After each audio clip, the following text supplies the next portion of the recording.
people need to get away from this idea. I know I talk a lot about this, but they need to get away from this idea that science can do everything, that science is a cure-all, whether that be transhumanism, artificial intelligence, big pharma, which seems to produce drugs for every single condition on Earth. People need to get away from this dependency on these things. And it's extremely difficult because all these things pervade all our lives all the time. And it's very difficult to get away from their influence. But I think we have to start being more reliant as human beings, more self-reliant. And this is one of the things that people on a spiritual path rapidly learn, that you can't lean on other things. There is only yourself. You're in charge of your own life, your own destiny. And therefore, you should have as little dependency on other things and indeed other people.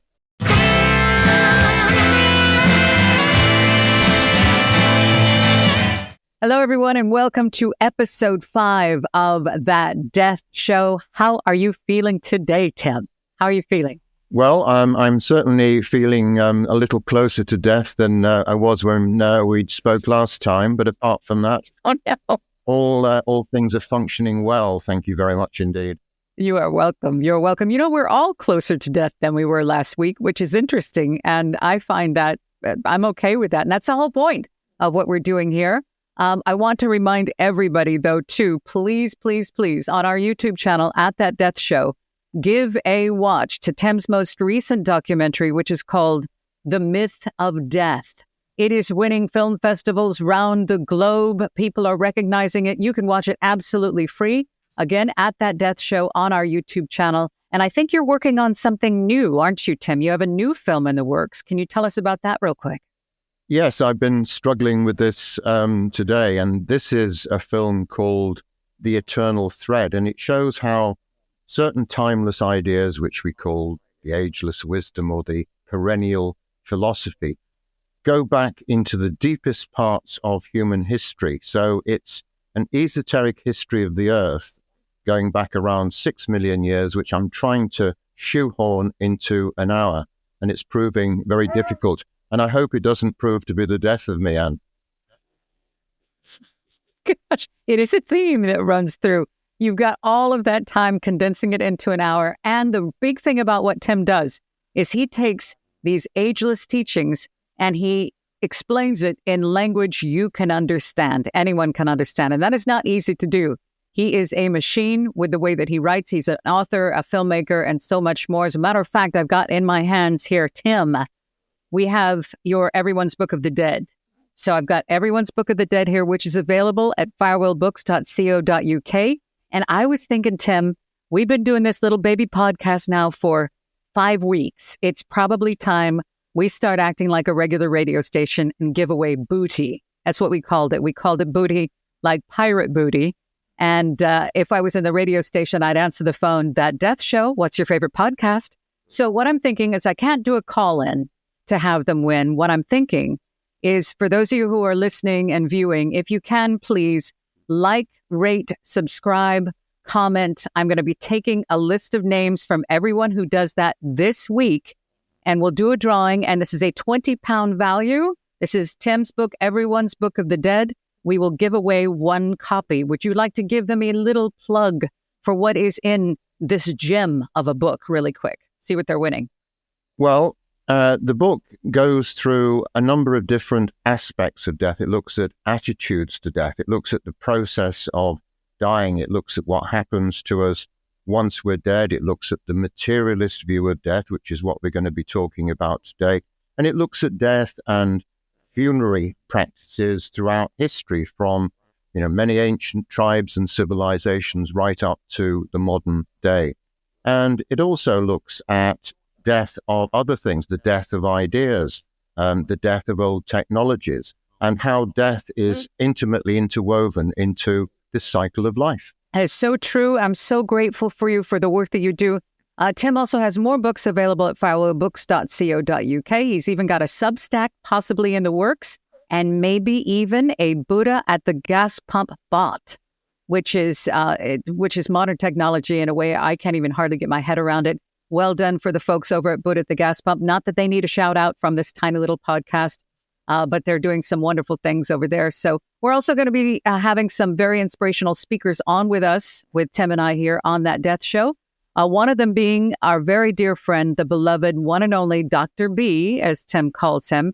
Eddie Villamoria will be here with our podcast and our guest lineup. And the purpose of us doing this is to help eliminate the fear and the mystery that surrounds death. Death is natural. It is normal. It is not a tragedy. And we want to help you understand death, because by understanding death, we can learn the meaning of life. And we want to also reiterate here, you don't have to have a near-death experience to gain the wisdom earned there. So last week, we touched on the golden rule, the law of balance, karma, equilibrium, and reincarnation. There's so much more there. We just touched on it. Today, we are talking about the materialist view of death, which means one life, that's it, just the five senses here in the physical world, then nothing but oblivion. You cease to exist, and it's all over. So, Tim, you and I, we come from, we call it here on the Death Show, the ageless wisdom. It's been called many things, theosophy, the Gupta Vidya. It's been called perennial philosophy, occult science. It's basically the commonalities of all the world's religions, sciences, and philosophies. So for those just tuning in to That Death Show on here, episode 5, can you give a brief recap of what the ageless wisdom explains about death after physical life? Well, it explains that human beings are far more than their physical bodies. They also have invisible bodies as well, some of which are eternal, essentially. And this is what we call the soul. We have a higher self and a lower self. The lower self is the personality which lasts for one life only. And we have a soul, or an individuality, which consists of higher aspects of ourselves, which is the part that is reborn. So the ageless wisdom teachings tell us that apart from the fact that we have a physical aspect to us, we and the world also operate in more subtle realms as well. So we go on, we are eternal beings. And that is for us, because we have been studying this and we've been applying it and we're learning it, it might be a little easier for us to get our heads around it. How many people do you think right now are listening or viewing, and they actually do know that they don't end at death? And they're absolutely certain they know that they go on. What do you think the percentage of our listener and viewership is? Well, given the fact that people are tuning into something called That Death Show, one presumes that they have more than a passing interest in these things. When they do surveys, they found that roughly a third of people, thereabouts, in America and in Europe and in the West generally, believe in rebirth of some kind. But that means that apart from religious people, and religions, certainly Christianity have declined in the West, other religions are still very strong, like Islam. But many people just subscribe to the materialist point of view, which is the one that's largely dictated by science, which itself has become a kind of world religion. And this says there is just one life. You're just here for a few hours, weeks, days, months, years, and then that's it. It's just annihilation and oblivion. This is a very bleak view of life and death, in my opinion, but it's what many people believe, because that is the view that has been reinforced in our culture for so long, following the decline of Christianity. With science being ever correcting, all through the years, we think we know everything there is to know at that given time. Say the year was 1924, not 2024. And we stopped at that science and we said, that's all there is. Look how far we've come in 100 years. How can science possibly define the undefinable? I wanted to ask you that. Well, it can't. And this is why it becomes very arrogant sometimes. 100 years ago, relativity theory by Einstein, both general and special, were still relatively new ideas. And what was exciting about 100 years ago was the emergence of quantum physics, which did clearly postulate hidden realms where two particles could be in the same place at the same time, in different places at the same time. This was a revolutionary theory, and it remains that way. Many scientists still find it very difficult to come to terms with this stuff. But of course, in that time, technology has taken over science to a large degree, and we have fantastic abilities to view the universe and the smallest parts of matter.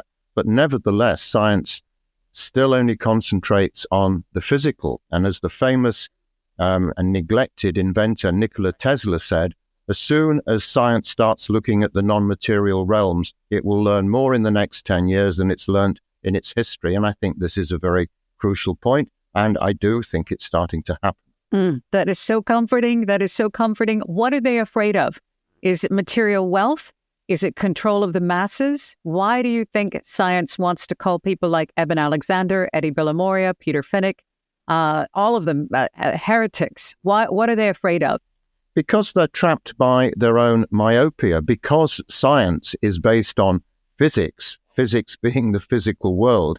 If there are any non-physical elements, scientists regard this as spooky and weird, or the stuff of philosophers. Scientists say, we'll tell you how something works, but we won't tell you why, because we don't know. We'll leave that to the mystics and philosophers. So science has got trapped in a cul-de-sac of its own making, and it cannot see its way out of this. Because if you go to a university somewhere and start talking about spooky, invisible, ethereal realms, your salary check won't arrive next month.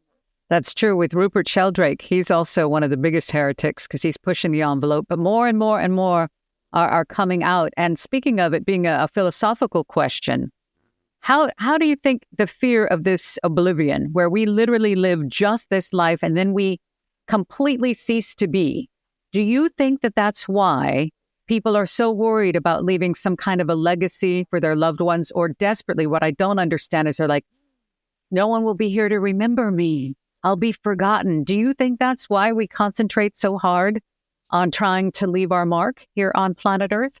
Yes, I do. And I think that's because we're ruled by our lower selves, our lower personalities, which are all about glamour and ego and recognition and fame and all sorts of other lower drives. And they are lower drives, but we're told to regard them as virtues almost. And yet, what are they? They're just selfish, personal little drives. I mean, people will remember us if there's something worth remembering, but they won't remember us if we're, just taking selfies in the Rocky Mountains and posting them on social media. Why would they? I don't know what the point would be for future humans to remember, other than hopefully they can take away something from this and apply it to their life, and that would change their lives. Is it important that people remember us? Is it by a gravestone? Is it by a good deed? Or history is rewritten by those who won. So how do we even know what we're remembering? Does it really matter that we're remembered? It's all this weird, strange obsession with this one particular life. And that's what we want to do on that death show is help you understand there's far more to it. I had one more philosophical question for you before we get right on into the materialist view, is if the fear of the oblivion, if this particular fear where consciousness ceases to be, do you think that we experience that fear because it suggests a continuation beyond death? For example, if death is the ultimate cessation of consciousness, that's it. How can one experience the fear of that? Does the fear itself that we have, does this fear actually validate that there is a consciousness to lose, if that makes any sense?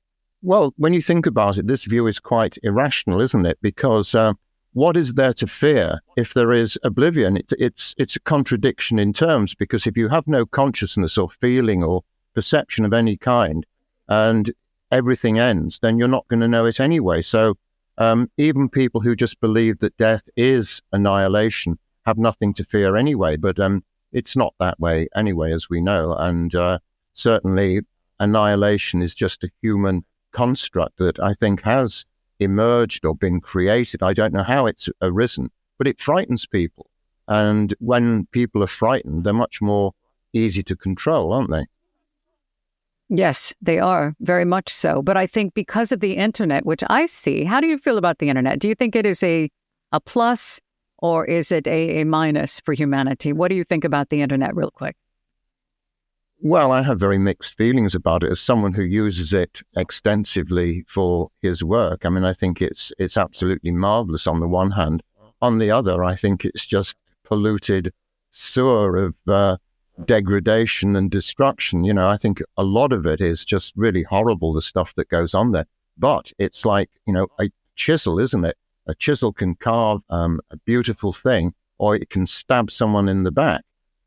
So the internet itself is neutral. It's how people use it and people's motivation when they use it that is important. And if people want to use it to insult people or download pornography or make money out of people, that's one thing.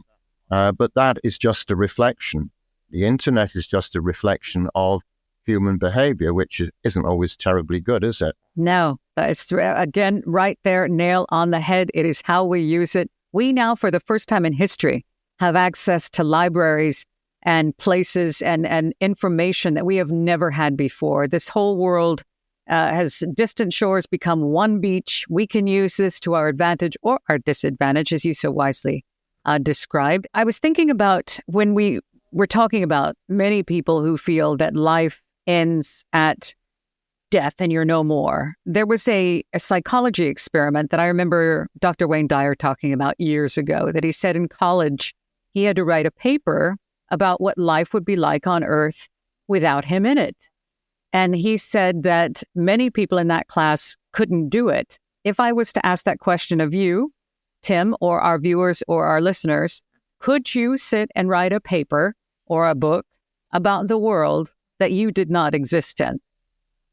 Well, I mean, it's rather asking in negative, isn't it? Because obviously it's like that film, isn't it, with James Stewart, where he's about to, is it called A Wonderful Life, where he's about to kill himself and somebody comes along and points out all the things he's done, which he thinks are worth little or nothing. And he's shown the enormous impact that he's had on other people's lives. And that's true for every human being on Earth, isn't it? We all have multiple contacts with multiple people. Some people in some professions like mine, journalism, you end up meeting thousands of people of very, very different kinds.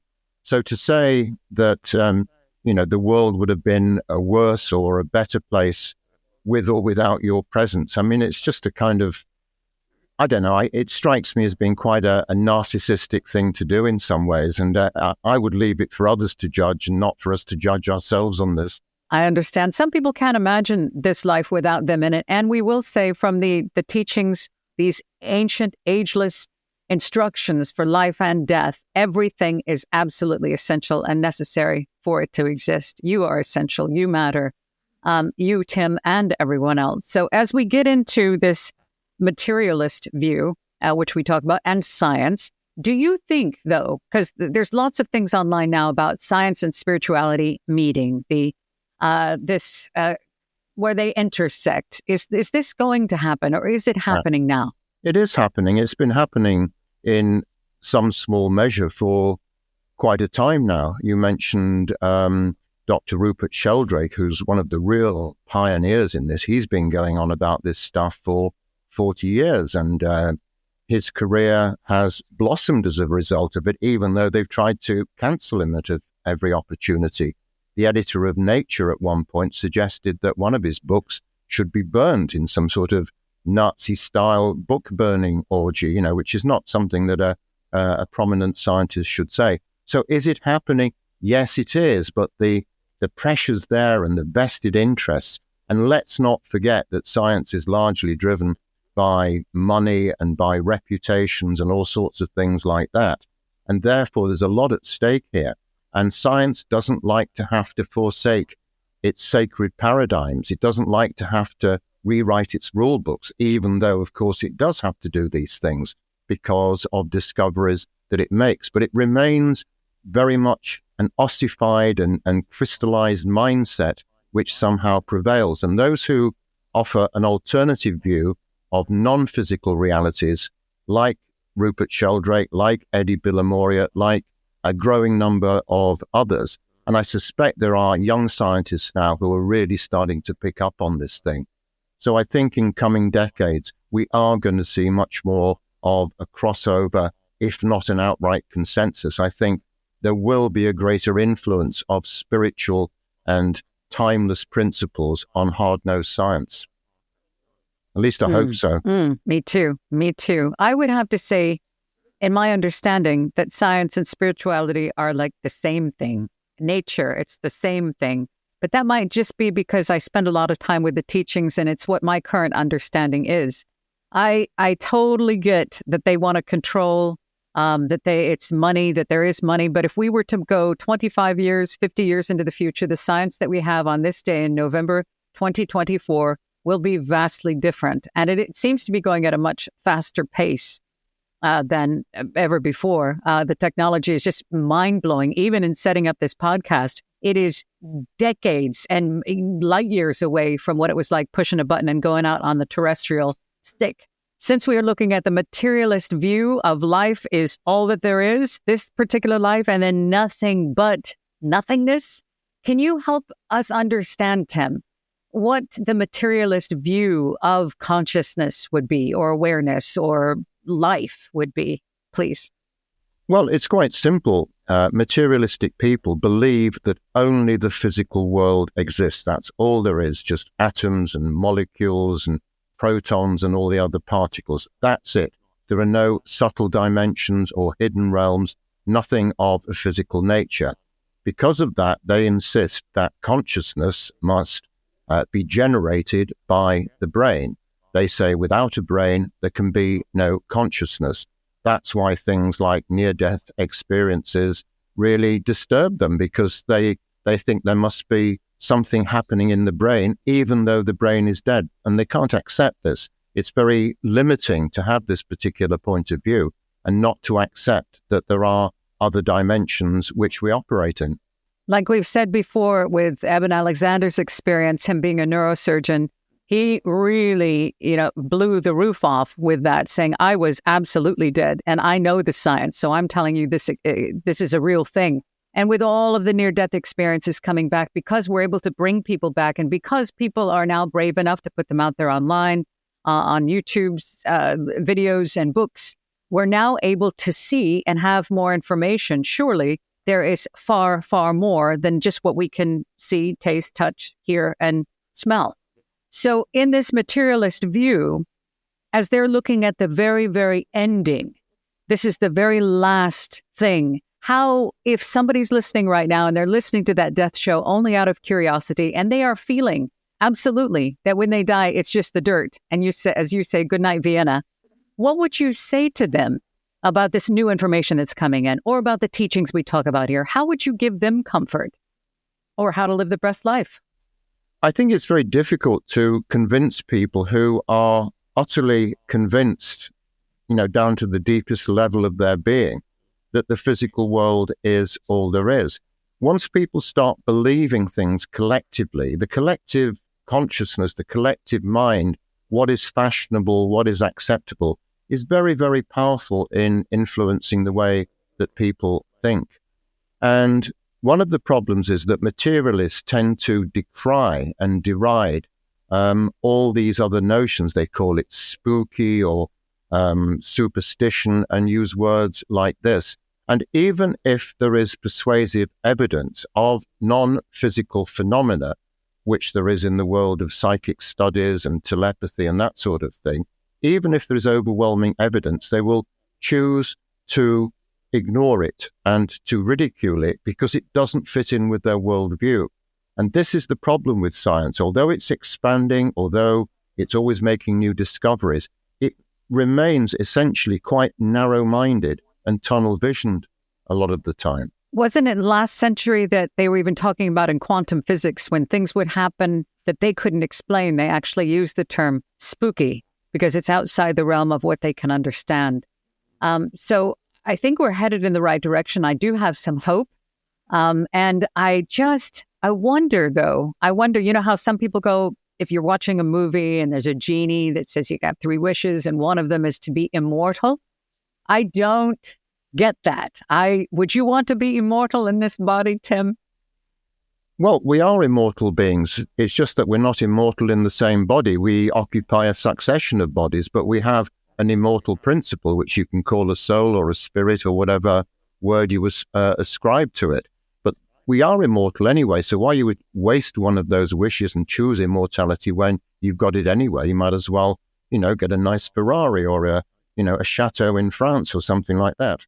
I think it was the Mandela effect that we all heard Walt Disney. I'm not sure if it came over here to the UK, but we heard that Walt Disney was going to preserve his head to someday be resurrected with cryogenics sometime in the future. And I thought, why would somebody do that? But now more people are doing it. They have the money to put their physical brains on ice. And to me, it would be like bronzing a soiled diaper from the 60s. So one day my body can go back and fit in. It just doesn't make any sense.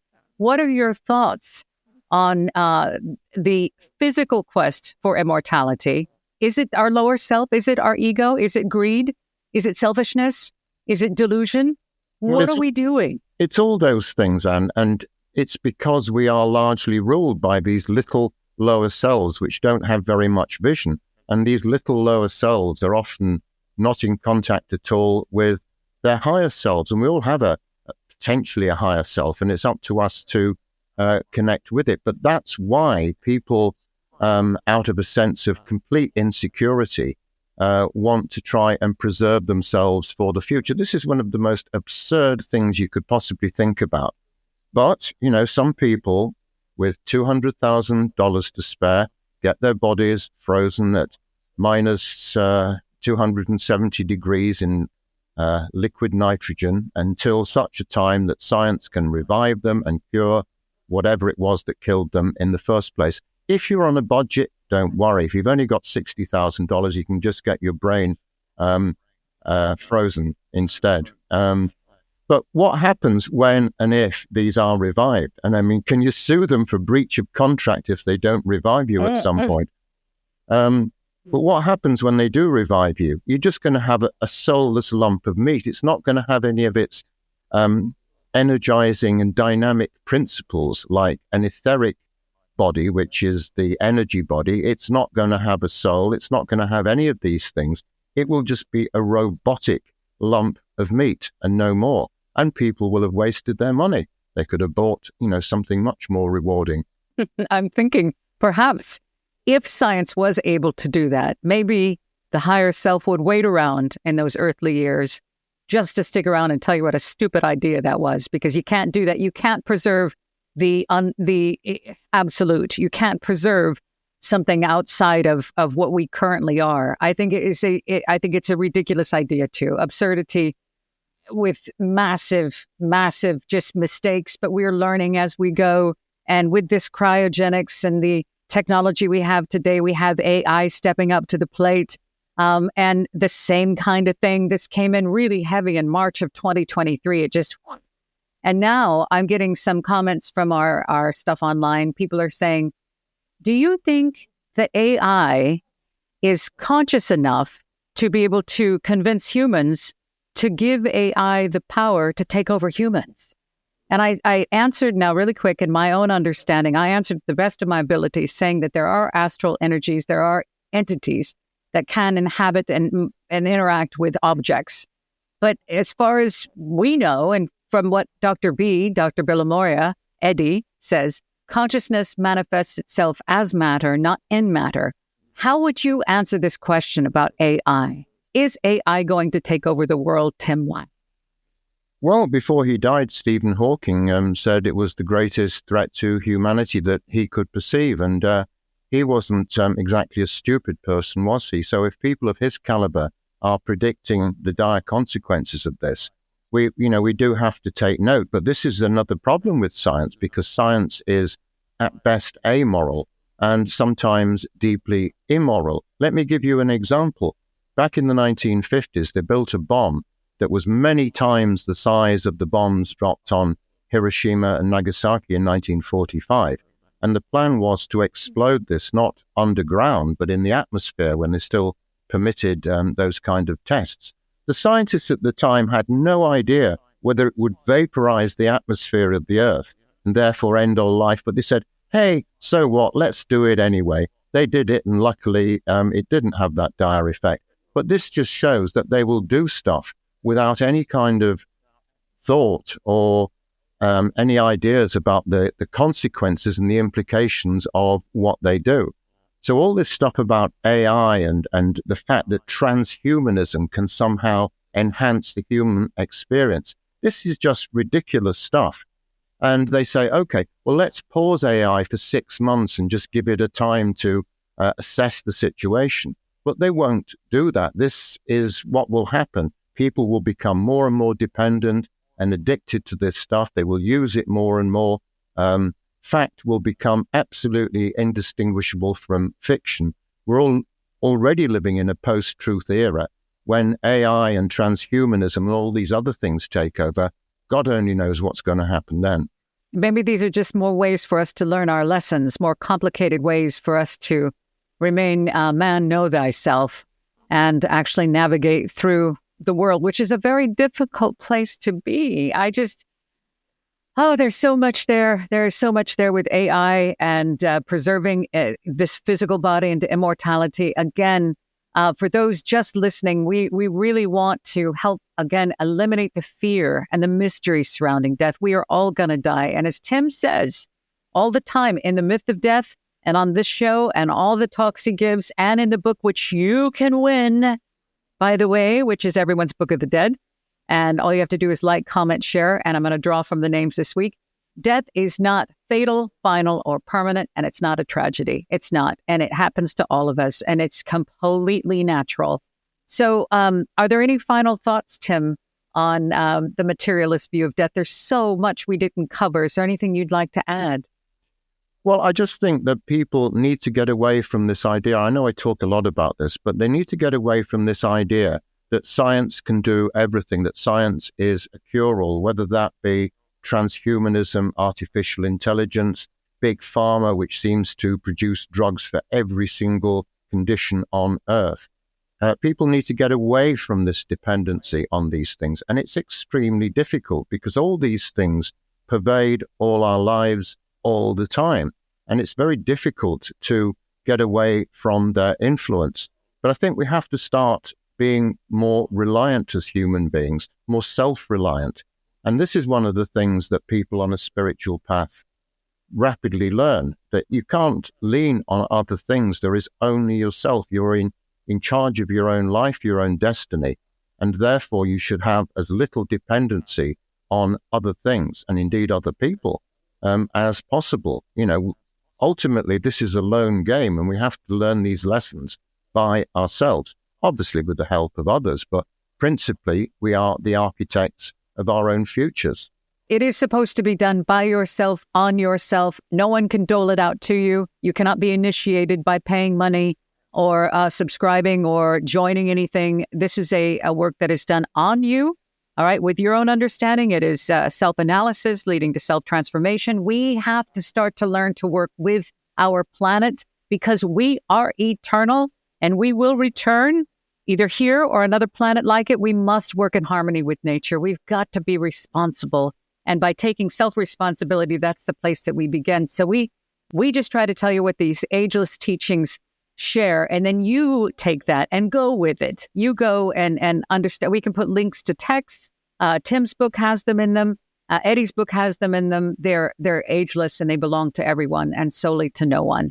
So next week, we're going to be moving on to, I think there's going to be several of these episodes, I believe, because you've covered quite a few, and there's tons to talk about death rites and funerary practices throughout history. So do you want to give a little preview of what we might be talking about next week, please? Well, yes, indeed. Over the millennia and the centuries, people have had all sorts of different ways of dealing with death, of disposing of the dead, of various ceremonies. And some cultures have death ceremonies which go on for years. There are people like in the Pacific region called the Torajan, and every 4 years they dig up the dead, have a party for them, give them cigarettes, food and everything, put new clothes on them and bury them again. So there are all sorts of strange things that people do. Just to recall our earlier conversation, when Vladimir Lenin, the first leader of Soviet Russia, died, I mean, they pickled his head and sliced it into various pieces so that it could be studied, because he'd been such a genius to invent and implement communism. They wanted to be able to study his brain forever.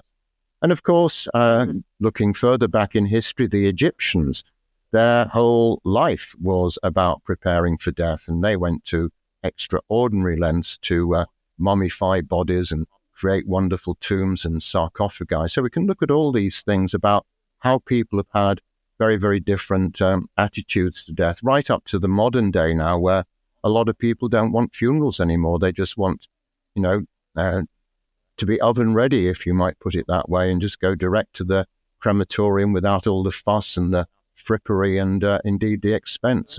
Certainly that's the way I would choose to go, and that's what's written in my will. No frills, please, for me. Well, I absolutely agree. Just recycle me. The funeral is really for those who are here, who remain, and it is maybe to help them with the grieving. And I think possibly the Victorians, or I'm not sure why we started embalming. Like in America, it's really, really bad. We embalm and we bury in the ground these $10,000, probably now $15,000 caskets, which is just, it doesn't make any sense. Plant a tree near me if you want to. If not, don't worry about it. I'm not tripping on it at all. It has nothing to do with me. It's just like a pair of clothes that I'm not wearing anymore. So absolutely simplicity, in harmony with nature, please, and just get on with it. And I try to teach this to my son. He's 25 now, to have a more open and receptive view about death, that it's natural, that it happens. And, it's the wailing and the gnashing of teeth and acting like it doesn't happen. That's one of the things that we're doing here. We're talking about things that at a dinner party or at just to get together, we would be like, we're talking about death. We love to talk about death here on That Death Show. And that's why we're doing this, to help ease the unnecessary fear and mystery that surrounds death. Now, we talked about this book. Again, this is Everyone's Book of the Dead, available on Tem's website, which is firewheelbooks.co.uk. It's a $20 value. We're going to give one of these away this week. We might give away more after that. I think we will. But all you have to do is like, comment, share, subscribe this week. I will then gather the names of those of you that do that, and I'll put them in a hat, like we used to say, or the hopper, and we'll do a drawing and we'll announce that online. I will reach out to you so you can get your copy of Everyone's Book of the Dead. And definitely, please pop over to our YouTube channel and take a look at The Myth of Death. Again, this is winning at film festivals all over the globe. It's 45 minutes long. It's one of the main reasons that we are here doing this show. And that's why That Death Show even exists, to ease the unnecessary fear, because death is not fatal, final, or permanent. Well, I would very much like to take the opportunity to thank a wonderful organization called the Blavatsky Trust, who make much of my work possible. They financed the Myth of Death film, and they're also financing my new film, The Eternal Thread. So I'm very grateful to them for their passion about it and their vision, and also their commitment. We appreciate very much you watching this, and we hope that we're providing you with some alternative perspectives on this. And above all, if you're frightened of death, I hope that after watching this, that fear may have been reduced a little bit. That's the whole reason. Thank you. It feels good to be of service. We want you to be able to use these teachings, apply them in your daily life, find that comfort. Death comes to us all, but death is not a tragedy. Everyone's Book of the Dead by Tim Wyatt reveals a whole new perspective on what lies beyond this earthly life. The Egyptians have a Book of the Dead. The Tibetans have a Book of the Dead. Shouldn't you have one too? This captivating, richly illustrated book explores the mystery of death by examining it from every angle, sharing the ageless esoteric teachings on karma, reincarnation, and after-death states, as well as examining death and dying in different cultures, religions, and spiritual traditions. Death is not fatal, final, or permanent, but simply a transitional doorway to a new beginning. Get your copy of Everyone's Book of the Dead today at firewheelbooks.co.uk.